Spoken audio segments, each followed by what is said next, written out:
இன்னைக்கு நான் முதலமைச்சராக தேர்ந்தெடுக்கப்பட்டவன். பெரும்பான்மையை நிரூபிக்கின்ற அந்த தருணத்தில் சட்டமன்றத்தில் மிகப்பெரிய ரகளையை உருவாக்கி அதை தடுக்க முயற்சித்தார் கழக நிர்வாகிகள், தொண்டர்கள்.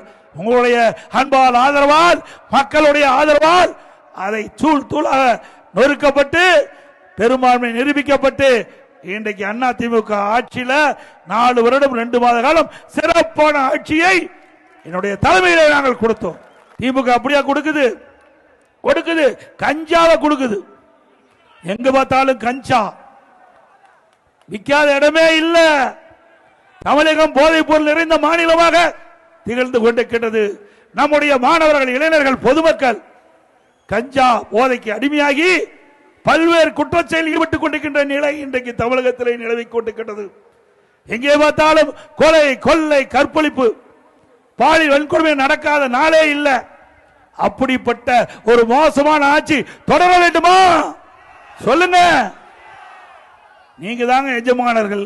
நீங்க எடுக்கின்ற முடிவுதான் இறுதியானது.